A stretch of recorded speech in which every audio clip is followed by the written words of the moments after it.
तो साथियों, आज के सेशन की शुरुआत एक अंतर्राष्ट्रीय खबर के साथ। साथियों, जब आप और हम दुनिया भर की खबरों में भारत की खबरों के साथ चल रहे थे, क्योंकि दुनिया में इस समय इंडिया की न्यूज़ काफ़ी ट्रेंड कर रही हैं और इसी कारण से हम अपने सेशंस में इंडियन न्यूज़ को काफ़ी कवरेज दे रहे हैं। ऐसी स्थिति में अंतर्राष्ट्रीय रूप से हमसे कुछ खबरें कहीं छूट सी गई हैं, और वो खबरें इतनी घातक हैं कि अगर वो खबरें वाकई में वेटेज पा जाएं तो दुनिया को ये बताने में कामयाब होंगी कि हम लोग किस तरफ बहुत बड़ी तेजी से बढ़ रहे हैं। क्या बातें चल रही हैं साथियों? वर्ल्ड वॉर 3 की आहट फिर से सुनाई देने लगी है। अब आप कहेंगे ऐसा क्यों? ऐसा इसलिए कह रहा हूं क्योंकि हाल ही में रूस ने फ्रांस से कहा है कि हम तुम्हारी सेनाओं को ठोक देंगे। अब आपके दिमाग में एक प्रश्न बनेगा, रूस ने फ्रांस से कहा है कि सेनाओं को ठोक देंगे, तो ये तो थोड़ा सा टिपिकल सा पॉइंट है। मार देंगे, गोली मार देंगे, ये क्या है मतलब? और क्यों खतरनाक है ये? बाय द वे, ठीक है, सेनाएं तो लड़ने के लिए होती हैं। तो हम बढ़े इसमें आगे, इससे पहले आपको थोड़ी सी वस्तुस्थिति याद दिला दें। रशिया यूक्रेन तो आपको ध्यान होगा आसानी से 2022 से चला आ रहा है, आराम से 2 वर्षीय कार्यक्रम से ऊपर हो चुका है। अगर आपको ध्यान हो तो रशिया यूक्रेन कॉन्फ्लिक्ट में रशिया और यूक्रेन ही आमने सामने हैं। हालांकि यूक्रेन को जो एम्यूनेशन है, लड़ने के लिए जो वेपन है, वो पश्चिमी देशों द्वारा दिए गए हैं, लेकिन पश्चिमी देशों द्वारा दिए गए एम्यूनेशन में कोई भी काम रूस पर हमला करने के लिए नहीं दिया गया है। अब इसको ध्यान से दोबारा से सुन लीजिएगा, इस बात की गहराई समझ लीजिएगा और उसके बाद समझना कि ये कितनी भीषण बात बता रहा हूं, इसकी गंभीरता को, क्योंकि हमें कहीं और जगह मिली नहीं तो आरएनए के अंदर सबसे पहली प्राथमिकता पे दिया है। इसकी गंभीरता को समझिए, फिर से समझिए। अभी जो स्थितियां बन रही हैं उन्हें गौर करिए। अभी तक जितना भी 2-2.5 साल से चल रहा वॉर है रशिया यूक्रेन के बीच में, उसमें यूक्रेन को जितने भी वेपन्स दिए गए वेस्टर्न वर्ल्ड के द्वारा, वो सेल्फ डिफेंस में दिए गए। सेल्फ डिफेंस में मतलब रशियन फोर्सेस तुम पर अटैक करने आएंगी, तुम अपने आप को डिफेंड कर लेना इन वेपन्स को चलाकर, सेल्फ डिफेंस में। इसीलिए आप जो सुनते हैं, रशिया के अंदर कोई कैजुअलिटी नहीं सुनते आप, रशियन फोर्सेस की कैजुअलिटी सुनते हैं, ट्रुप्स की कैजुअलिटी सुनते हैं कि वो लोग यूक्रेन के अंदर एंट्री किए थे, उन पर गोलियां चला दी और वो लोग मारे गए। ठीक है। वेयर एज अगर कोई भी वेपन यूक्रेन से चले और रशिया में जाकर गिरे, इसकी परमिशन फुल 2-2.5 साल से नहीं थी का मतलब समझना। अब आप, अगर कोई भी वेपन चला और रशियन टेरिटरी में गिर गया तो यूक्रेन पर और ज्यादा दिक्कत हो जाएगी। आप कहेंगे ये कौन सी वार हुई? ये कोई महाभारत का युद्ध चल रहा है जिसमें कुछ नियम चल रहे हैं? जी हां, ये वर्ल्ड वॉर चल रहा है। अब आप पूछेंगे ऐसा क्यों? बोले इसमें केवल एक पॉइंट का अंतर रखा गया है। वो क्या है? यूक्रेन अपने डिफेंस में वेपन चला रहा है, सही है। यूक्रेन ने अगर सेल्फ डिफेंस की जगह आक्रमण में वेपन चला दिए और वो वेपन अगर पश्चिमी देशों के हुए, कौन से पश्चिमी देश? जो यूक्रेन को सपोर्ट कर रहे हैं, उनके वेपन हुए, तो यह हमला पश्चिमी देशों का हमला माना जाएगा। और अगर ऐसा होता है तो रशिया और पश्चिमी देश आमने सामने हो जाएंगे। यह बात मैंने आपको बहुत पहले भी बताई है। लाकर तो जितने भी वेपन्स दिए गए वेस्टर्न वर्ल्ड के द्वारा, वो सेल्फ डिफेंस में दिए गए। सेल्फ डिफेंस में मतलब रशियन फोर्सेस तुम पर अटैक करने आएंगी, तुम अपने आप को डिफेंड कर लेना इन वेपन्स को चलाकर, सेल्फ डिफेंस में। इसीलिए आप जो सुनते हैं, रशिया के अंदर कोई कैजुअलिटी नहीं सुनते आप, रशियन फोर्सेस की कैजुअलिटी सुनते हैं, ट्रुप्स की कैजुअलिटी सुनते हैं कि वो लोग यूक्रेन के अंदर एंट्री किए थे, उन पर गोलियां चला दी और वो लोग मारे गए। ठीक है। वेयर एज अगर कोई भी वेपन यूक्रेन से चले और रशिया में जाकर गिरे, इसकी परमिशन फुल 2-2.5 साल से नहीं थी का मतलब समझना। अब आप, अगर कोई भी वेपन चला और रशियन टेरिटरी में गिर गया तो यूक्रेन पर और ज्यादा दिक्कत हो जाएगी। आप कहेंगे ये कौन सी वार हुई? ये कोई महाभारत का युद्ध चल रहा है जिसमें कुछ नियम चल रहे हैं? जी हां, ये वर्ल्ड वॉर चल रहा है। अब आप पूछेंगे ऐसा क्यों? बोले इसमें केवल एक पॉइंट का अंतर रखा गया है। वो क्या है?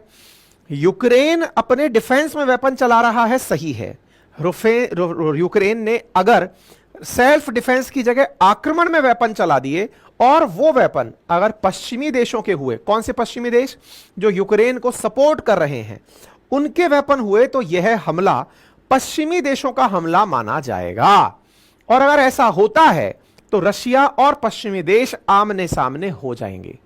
यह बात मैंने आपको बहुत पहले भी बताई है, फिर से दोहरा रहा हूं, और उसका परिणाम, उसका जो मतलब एक सुगबुगाहट है, वो आप इस हेडिंग में देख सकते हैं, जिसमें कहा गया है कि मॉस्को ने कहा है कि वो फ्रांसीसी ट्रुप्स पर हमले को तैयार है। अब ये क्या कहानी है साहब, कि फ्रांसीसी ट्रुप्स की क्या कहानी है? इसके पीछे की कहानी यह है कि यूक्रेन में फ्रांसीसी ट्रूप्स कीव के अंदर जो राजधानी है वहां पर ड्रोन्स देकर उनको ट्रेनिंग करा रही है। बोले तो लंबे समय से चल रहा है, तो ठीक है। कुछ और न्यूज देखो, अमेरिका ने यूक्रेन को परमिशन दी है कि अब वो रशिया के अंदर अमेरिकी हथियार चलाकर हमला कर सकता है। एक्सक्लूसिव है, पॉलिटिको की खबर है। बाइडेन ने सीक्रेटली यूक्रेन से कहा है कि तुम हमारे वेपन से रूस के अंदर अब हमला कर सकते हो, यह हम तुम्हें इजाजत देते हैं।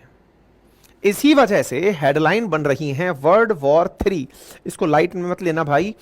Russia operation unthinkable can destroy Britain France with in 1 day, ऐसा मिलिट्री एक्सपर्ट्स ने कहा है। रशिया ने हाल ही में एक ऐसी प्लानिंग की है, मतलब एक बड़ा इंटरेस्टिंग वाकया है कि बाइडेन अचानक ये क्यों कह रहे हैं कि हमला कर दो रशिया पे। इसके पीछे की कहानी है क्योंकि पुतिन ने एक ऐसा ऑपरेशन लॉन्च किया है जिसका नाम ऑपरेशन अनथिंकेबल है। यूक्रेन के सपोर्ट में खड़े हुए ब्रिटेन और फ्रांस को एक दिन में खत्म करने की कवायद रशिया कर रहा है। ऐसा क्या है आज के सेशन में जानेंगे। यानी कि अब हम युद्ध का एक 3.0 वर्जन सुनने जा रहे हैं। रशिया यूक्रेन वॉर पहली साल निकला, दूसरी साल निकला, अब 3rd ईयर में है और 3rd ईयर में क्या संभावनाएं हैं उसकी बात करेंगे। क्योंकि यूक्रेन के बारे में कुछ वॉर एक्सपर्ट्स का यह कहना है कि उनके पास युद्ध लड़ने के वेपन खत्म हो रहे हैं, ये लोग युद्ध हार सकते हैं। यह खबर कहां से निकल कर आती है? हाल ही में ब्रिटेन के ही एक डिफेंस एक्सपर्ट ने एक इंटरव्यू में बीबीसी से कहा कि इस 2024 में यूक्रेन युद्ध हार सकता है यदि वहां की सेना को मोटिवेशन नहीं दिया गया। कैसा मोटिवेशन? बोले यहां के लोगों ने अब यह मानना शुरू कर दिया है कि हम रशिया से जीत तो सकते ही नहीं है, क्योंकि हम उस पर हमला नहीं कर सकते, क्योंकि वेस्टर्न वर्ल्ड ने हमसे कहा हुआ है अपने डिफेंस में वेपन चलाओ, उन पर हमला मत करो। ऐसी स्थिति में उन पर हमला ना करने के कारण Ukrainian force out of motivation चल रही है और ऐसी स्थिति में रशिया को टारगेट करके वो लोग जब हथियार नहीं चलाएंगे तो वो वाकई में 2024 में युद्ध हार जाएंगे। ये सुर्खियां जब मार्केट में आना शुरू हुई, इन सुर्खियों के बाद से अमेरिका और उनके सहयोगी राष्ट्र जागे। इन जागने के पीछे की कहानी एक और भी है, और वो क्या है? असल में जब भी कोई देश युद्ध में होता है तो उसका बहुत ज्यादा खर्चा होता है। बहुत ज्यादा खर्चे से मतलब समझिए कि इतना ज्यादा आप लोगों को सैनिकों को भत्ते देने हैं, तनख्वाहें देनी हैं, और वेपन चलाने के लिए आपको बहुत सारा एम्यूनेशन देना है, यानी कि हथियार के साथ साथ आपको गोला बारूद भी देना है। गोला बारूद बनाने की एक कॉस्ट होती है, और जब गोला बारूद बनाने की एक कॉस्ट होती है तो इस गोला बारूद को उपलब्ध कराने के केस में यूक्रेन के पास तो पश्चिमी देश हैं, लेकिन रशिया के पास में निकलकर आ चुका है भारत, चाइना और नॉर्थ कोरिया। मतलब आप यह समझिए कि इस समय रूस ने अपने पास सारे के सारे वेपन्स इकट्ठे कर लिए हैं। आपको याद होगा हमने एक सेशन किया था जिसमें बताया था कि रूस ने हाल ही में $4 बिलियन के वेपन भारत से खरीदे हैं। CNN की खबर है कि चाइना रशिया को सिग्निफिकेंट सपोर्ट दे रहा है वेपन मैन्युफैक्चरिंग में। साउथ कोरिया के डिफेंस चीफ का कहना है कि नॉर्थ कोरिया ने लगभग 7,000 कंटेनर भर के एम्यूनिशन भेजा है रशिया के पास। इसका मतलब रशिया ने अपनी तरफ से पूरी तैयारियां दोबारा से वॉर को एक और लेवल अप करने की कर दी है। तो यूक्रेन की क्या कहानी है? यूक्रेन अपने स्तर पर अपने सैनिकों से कहा है कि रिटायरमेंट प्लान भूल जाओ। 27 साल में नौकरी लगती थी, 25 में ले लो, और साथ ही साथ जब तक नौकरी करो जब तक मर नहीं जाओ। यानी कि यूक्रेन अपने सैनिकों में बचा हुआ जो साहस है उसका भी यूज करना चाह रहा है, जिसके चलते परिवारों का मोटिवेशन टूट गया है कि भाई सैनिक मरने के लिए थोड़ी हैं। हमारे बच्चे अपने बाप को कब देखेंगे, महिलाएं अपने पतियों को कब देखेंगी, माएं अपने बेटों को कब देखेंगे।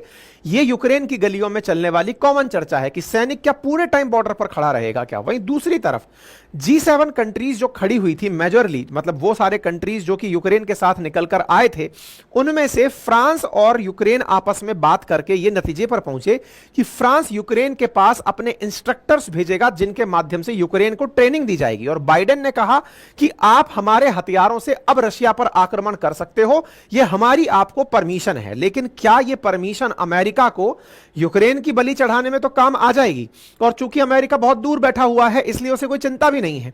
लेकिन इतने हद तक मजबूर अमेरिका को किसने किया, उसकी कहानी को समझने का प्रयास करते हैं। असल मायने में आप सभी को यह अच्छे से मालूम है कि रशिया यूक्रेन जब कॉन्फ्लिक्ट चला तो उसके अंदर रशिया ने यूक्रेन का एक बड़ा हिस्सा अपने कब्जे में ले लिया, बड़ा हिस्सा कब्जे में ले लिया। और इसी बीच में खबर निकलकर आती है कि फ्रांस जर्मनी के लीडर्स यूक्रेन से कह रहे हैं कि आप जाइए और जाकर के रशिया पर हमला कर दीजिए।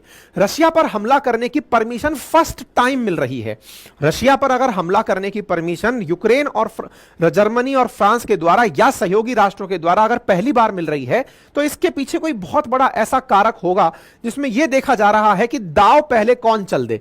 अगर जिसका दांव पहले चल गया वो वॉर जीत जाएगा। इसके पीछे का कारण सुनिए। असल में क्या है, रशिया ने हाल ही में एक ऑपरेशन लॉन्च किया जिसका नाम ऑपरेशन अनथिंकेबल है, यानी कि आप सोच नहीं सकते ऐसा ऑपरेशन इन्होंने लॉन्च किया। अब वो क्या है, असल में इसने प्लान किया है कि यूके और फ्रांस के पास में, यानी ब्रिटेन और फ्रांस के पास में जो भी न्यूक्लियर आर्सेनल है ना, जो भी उनके परमाणु हथियार हैं, दुनिया में कुल 9 ही देश हैं जिनके पास परमाणु हथियार हैं, उनमें से यूके और फ्रांस बिल्कुल करीबी यूरोपियन देश हैं जो यूक्रेन को मदद दे रहे हैं।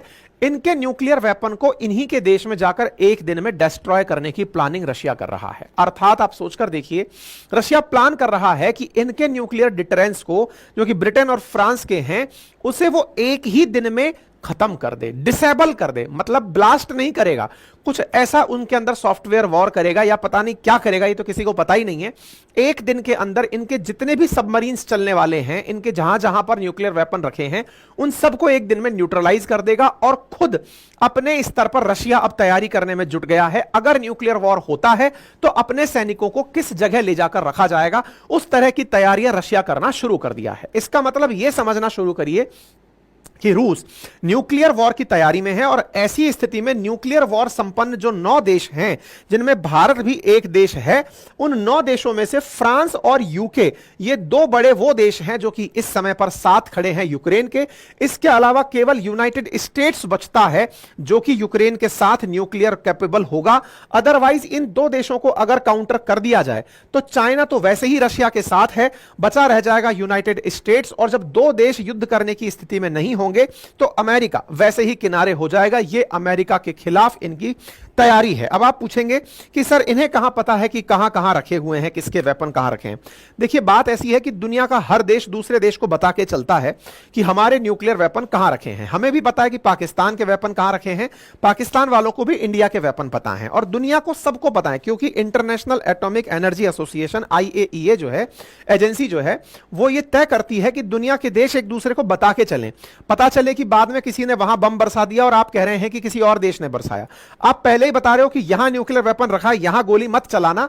दैट मींस ये पब्लिक अवेयरनेस में है। अगर ऐसा कुछ होता है तो उसे युद्ध अपराध घोषित किया जाएगा। ऐसी स्थिति में ये ऑलरेडी पता है कि यूके के वेपन कहां रखे हैं, तो उसमें ग्रीनलैंड, आइसलैंड के नाम निकलकर आते हैं।